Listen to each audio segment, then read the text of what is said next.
हमारे ऊपर प्रभु की कृपा है, ये हम कैसे पहचाने? ये 8 लक्षण प्रकट होने लगते हैं जिसके ऊपर प्रभु की कृपा होती है। हमारे ऊपर प्रभु की कृपा है, ये हम कैसे पहचाने? तो ये 8 लक्षण प्रकट होने लगते हैं जिस पर हरिजू की प्रियाजू की कृपा है। पहला, घोर अपराध करने वाले के प्रति भी दया की भावना, शांति पहला लक्षण है। भाव में भी पहले शांत भाव है। हमारे ऊपर श्री हरिजू की कृपा है, इसकी पहचान ये 8 लक्षण। पहला, शांति, अर्थात घोर अपराधी के प्रति भी गुस्सा ना क्षमा करना, ये हरि की कृपा का लक्षण है। देख लो भाई, घोर अपराधी शब्द तो जाने दो, जरा सा प्रतिकूल हो जाए तो लाख समझाओ पर भ्रकुटी तनी रहती है। भला ऐसा है? अपराधी पर भी क्षमा का भाव होना, ये हरि कृपा पात्र में ही होगा, अन्य में नहीं। तो अगर अपने हृदय में ऐसा लगे कि ऐसा नहीं है तो हरिजू से प्रार्थना करनी चाहिए कि कृपा करो, मेरे में सामर्थ्य आवे।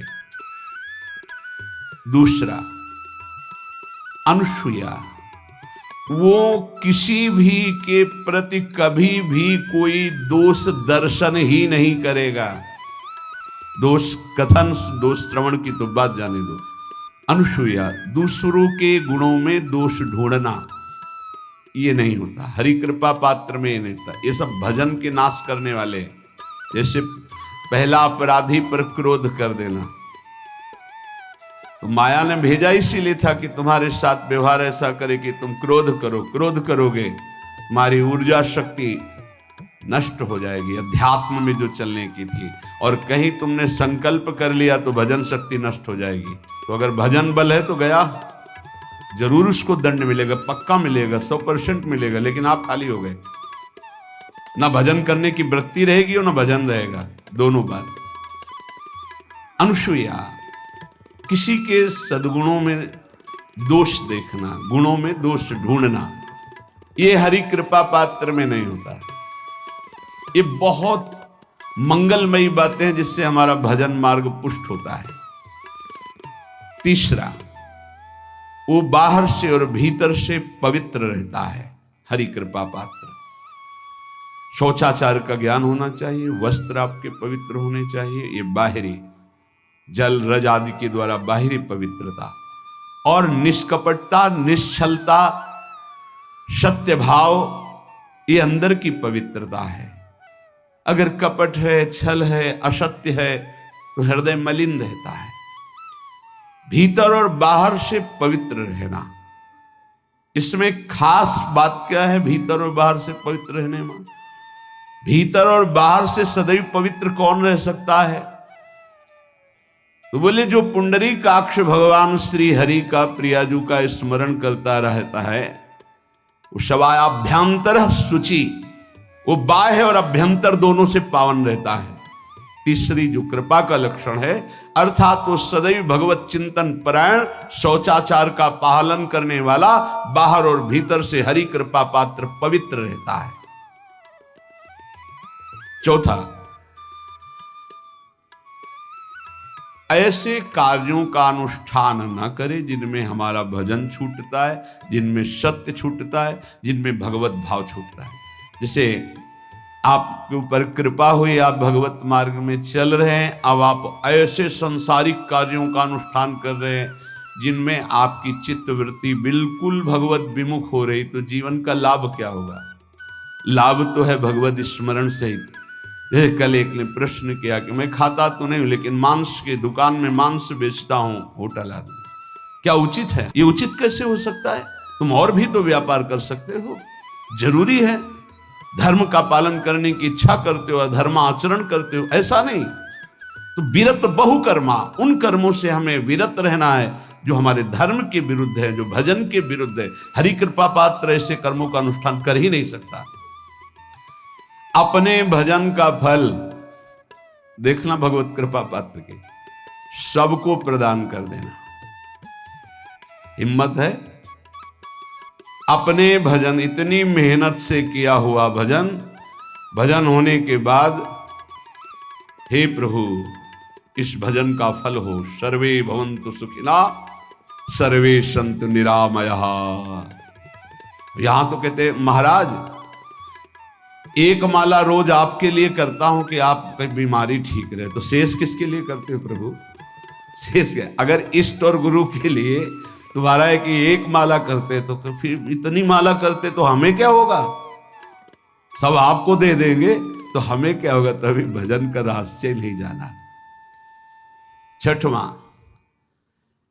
अपने भजन से अपने लिए कुछ भी ना चाहना और दूसरों की तो बात जाने दो, दूसरों से कुछ ना चाहना ये तो ठीक है, अपने भजन से अपने लिए कुछ ना चाहना है हिम्मत। देखो ये हरि कृपा पात्र में हिम्मत होती। अपना भजन अपने प्रयोग में ना लाना,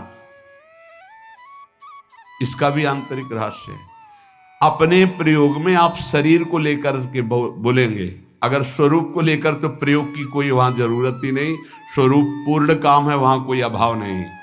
जब आप कोई भाव अपने लिए करेंगे तो देह भाव होगा, देह भाव से किसी विषय की मांग होगी। विषय पूर्ति भजन का फल नहीं होता, भजन का फल होता विषय निवृत्ति।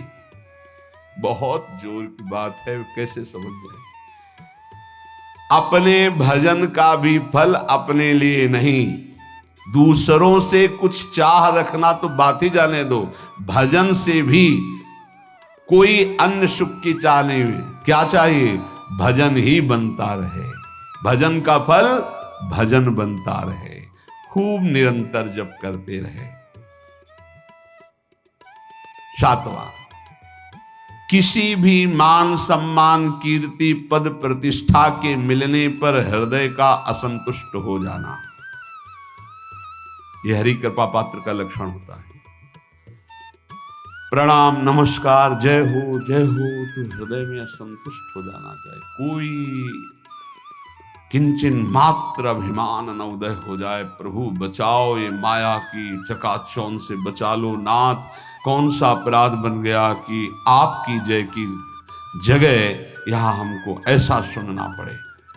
मान प्रतिष्ठा कीर्ति जिसके लिए बड़े बड़े लालायित रहते, हरि कृपा पात्र को विष की तरह चुभती है।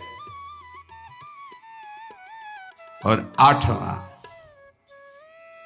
किसी भी प्राणी समुदाय से संबंध ना रखते हुए सब पर दया की भावना, सब पर कृपा की भावना, सब पर करुणा मैत्री, पर किसी से ममता नहीं। ये सूत्र बहुत व्यवहार में प्रयोग करने योग्य है। सबसे करुणा और मैत्री, पर किसी से ममता नहीं। करुणा तो करी भरत जी ने, मैत्री भी की मृग से, पर ममता रहित नहीं रहे। ममता कर ली तो अगला जन्म हिरण का हो गया।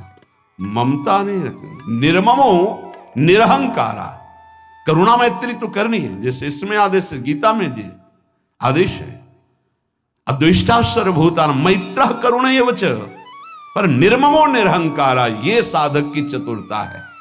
प्राणी मात्र पर दया कृपा करुणा मैत्री, पर ममता नहीं। ममता किसी से, और यहां करुणा मैत्री ये तो गायब हो गई, केवल ममता रह गई है। अपने शरीर से ममता, शरीर संबंधियों से ममता, विषय भोगों से ममता, यही जहर है। संबंध में ये ममता ही जहर है, विचारों में अहंकार जहर है, कर्मों में ये आसक्ति जहर है।